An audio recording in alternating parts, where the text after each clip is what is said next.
Today we are going to start the exceptional stability of CPM carbocation. Okay, first off we need to understand what is the full form of CPM. What is the full form of CPM? C means cyclo, P means propyl, M means methyl. Cyclopropyl methyl. In chemical language we can say that this is the cyclopropane, and after removing one H we get this, something like this. This is the CPM, cyclopropyl methyl. This is the cyclopropyl methyl. Okay, इसकी stability के बारे में आज हम study करने जा रहे हैं. ठीक है, ये दुनिया का सबसे मोस्ट स्टेबल कार्बोकैटायन है. क्यों है, क्या रीजन है? ये बेंजाइल से भी ज़्यादा स्टेबल है. ट्राइपोलियम जो होता है ना, ट्राइपोलियम उससे भी ज़्यादा स्टेबल. ट्राइपोलियम क्या होता है? ये होता है ट्राइपोलियम, ये होता है हमारा, इससे भी ज़्यादा स्टेबल होता है हमारा. इससे भी ज़्यादा स्टेबल कौन होता है हमारा? ये ट्राइपोलियम, जिसमें 7 बॉन्ड होते हैं. 1 2 7 कार्बन होते हैं. 1 2 3 4 5 6 7 कार्बन होते हैं. ठीक है, ये ट्राइपोलियम कार्बोकैटायन होता है. ट्राइपोलियम कार्बोकैटायन. ठीक है, इससे भी ज़्यादा स्टेबल CPM है. जबकि हमारा इसमें अगर ध्यान से देखो तो 6 पाई इलेक्ट्रॉन है. 6 पाई इलेक्ट्रॉन है प्लस 1 रिंग. मतलब कि इसके 7 रेजोनेटिंग स्ट्रक्चर्स हम बना सकते हैं. लेकिन स्टिल फिर भी इससे ज़्यादा स्टेबल कौन है? हमारा CPM, साइक्लोप्रोपाइल मिथाइल. ठीक है, कैसे ये हम जानेंगे. ठीक है, इसके पीछे की केमिस्ट्री बिहाइंड इट, ठीक है, जानने की कोशिश करेंगे. We should know the chemistry behind it, the CPM के पीछे केमिस्ट्री क्या है. सबसे पहले उसको समझने के लिए हमको समझना होगा कि एंगल स्ट्रेन क्या होती है. एंगल स्ट्रेन, और स्ट्रेन क्या होती है? टेंशन. इसका मतलब एंगल के बीच टेंशन. हमारा ये एंगल है, ये भी एंगल है, ये भी एंगल है. ये हमारा कार्बन है, ये भी कार्बन है. ये कार्बन 1 2 3 3 कार्बन है. 3 कार्बन से मिलकर ये हमारा प्रोपेन बनता है. ये साइक्लोप्रोपेन है. ठीक है, इससे कनेक्ट हमारा कौन है? चौथा कार्बन. ठीक है, आप ध्यान से देखें तो आपको पता चलेगा कि हमारा ये जो कार्बन है ये sp3 हाइब्रिडाइज्ड है. ठीक है, sp3 हाइब्रिडाइजेशन यहाँ पर हो रहा है. We are getting the sp3 hybridization over here. इसका मतलब डैट मीन्स बॉन्ड एंगल कितना होना चाहिए? Bond angle must be 109 degree. लेकिन यहाँ तो आप देख के ही पता चलता है कि यहाँ पर एंगल कितना है? 60. इसलिए यहाँ पर क्या है? एंगल स्ट्रेन है, एंगल में तनाव आ गया. अब इस तनाव को, टेंशन को रिलीज़ करने के लिए ये क्या करता है? ये पहले तो आप देखो इसका जो हमारा बॉन्ड है, बॉन्ड बना कैसे है? हमारा bond by the overlapping of the orbitals. These orbitals are overlapped on the axis, मतलब एक्सियल ओवरलैपिंग. ये हमारे बॉन्ड कैसे बनाए? एक्सियल ओवरलैपिंग से बनाए. ठीक है, और इन्हीं के बीच का जो एंगल है वो कितना है? 60 है. एंगल होना कितना चाहिए था? 109.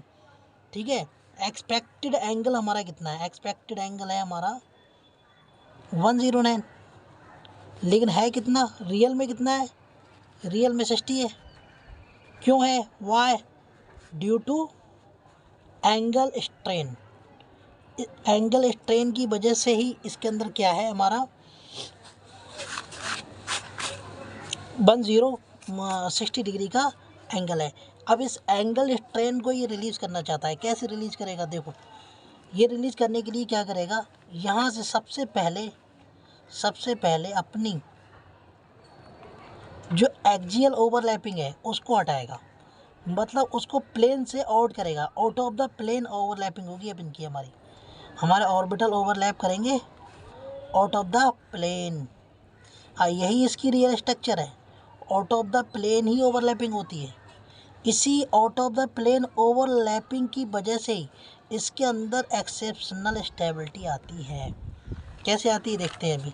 और ये हमारी जो एक्सेप्शनल स्टेबिलिटी है, ठीक है, ये किस में है, हमारे सिग्मा बॉन्ड में है। सिग्मा बॉन्ड, सिंगल बॉन्ड किसको कहते हैं, सिग्मा बॉन्ड को कहते हैं, सिग्मा बॉन्ड में है, इसलिए इसको हम कहते हैं sigmatropic resonance, sigmatropic resonance. समझ में आता है, ठीक है। अब ये हमारा क्या है, मिथाइल। अब इनके बीच का जो हमारा एंगल है, अब ये क्या है हमारा 109। After releasing the strain we get the angle is what, that is the 109 degree. Okay, हमारा 109 डिग्री का एंगल यहाँ पर हमको मिल गया, ठीक है। अब इससे क्या हुआ, इससे हमारा फ़ायदा ये हुआ कि हमारा अब जब तक ये हमारा ऑर्बिटल ओवरलैप कर रहे थे एक्सिस पे, तभी इसको हम क्या कहते थे, एक्सियल ओवरलैपिंग हो रही थी, जब भी तो हमारा सिग्मा बॉन्ड बन रहा था। अब हमारा overlapping out of the plane है, आउट ऑफ द एक्सिस है, तो इसका मतलब ये तो सिग्मा बॉन्ड नहीं है। जब ये सिग्मा बॉन्ड नहीं है तो कौन सा बॉन्ड है, ये सोचना है। तो क्या पाई बॉन्ड है, नहीं, ये पाई बॉन्ड भी नहीं, लेकिन हम कह सकते हैं we can say that this overlapping having the pi bond character. इसके अंदर पाई बॉन्ड कैरेक्टर आ चुका है। जब इसके अंदर पाई बॉन्ड कैरेक्टर आ गया तो हम जानते हैं ये pi bond, this is the pi bond and this is the single bond. ये सिंगल बॉन्ड है, सिंगल बॉन्ड, और ये हमारा positive charge. Pi bond, single bond, positive charge, ये तीनों क्या बनाएंगे, कॉन्जुगेटेड सिस्टम बना देंगे। कॉन्जुगेटेड सिस्टम बना देंगे, इसका मतलब इसमें क्या आ गया, रेजोनेंस। जब रेजोनेंस इसमें आ जाएगा तो इसके अंदर एक्स्ट्रा एक्सेप्शनल स्टेबिलिटी आ जाएगी। कैसे आएगी देखते हैं, देखो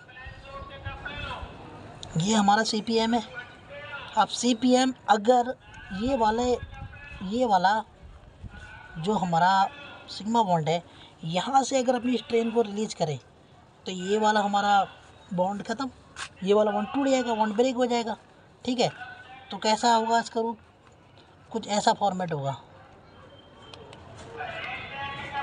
और ये बॉन्ड के जो इलेक्ट्रॉन है वो टूट करके ये हमारा जो P बैकेंट ऑर्बिटल है, P क्या है, बैकेंट ऑर्बिटल है, यहाँ के इलेक्ट्रॉन इस बैकेंट ऑर्बिटल में चले जाएंगे, ठीक है। अब यहाँ के जो गए, जहाँ से गए हैं वहाँ पर कैसा चार्ज आएगा, जहाँ से इलेक्ट्रॉन गए वहाँ पर आ जाएगा पॉजिटिव चार्ज। ऐसा ही ये वाला हमारा बॉन्ड है, ऐसा ही ये वाला जो हमारा सिग्मा बॉन्ड है, इसके केस में भी यही पॉसिबल है। देखो कैसे, अगर हमारा बॉन्ड ये वाला टूटता है, ये वाला बॉन्ड ब्रेक होता है, then we get the structure like something like this. ये वाला ब्रेक हुआ ना तो स्ट्रक्चर समथिंग लाइक दिस ऐसा हो जाएगा, यहाँ पर ये बॉन्ड आ जाएगा, ठीक है। इस तरीके से आप देखिए, इसको हम क्या कहते हैं, इसको हम बोलते हैं डांसिंग रेजोनेंस। ये हमारा क्या होता है, ये हमारा होता है डांसिंग रेजोनेंस, इसको हम कहते हैं डांसिंग रेजोनेंस।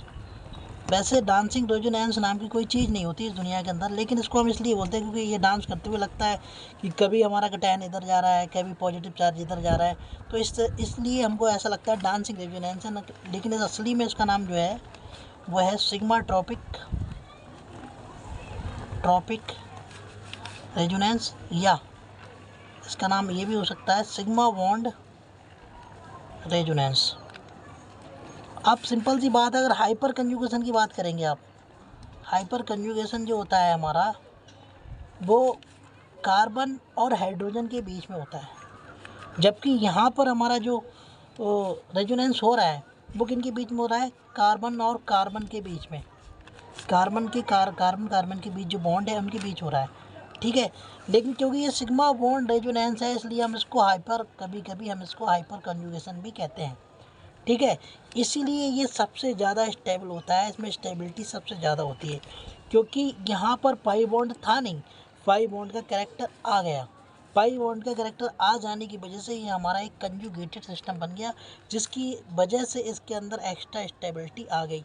ये हमारा जो ट्रोपोलिन है, इससे भी ज़्यादा ट्रोपोलिन, हमारे ट्रोपोलिन में 7 रेजोनेटिंग स्ट्रक्चर है, फिर भी स्टिल इससे ज़्यादा ये हमारा क्या है, ट्रोपाइलियम, ट्रोपाइलियम कार्बो कटायन, इससे भी ज़्यादा स्टेबल हमारा कौन है, CpM।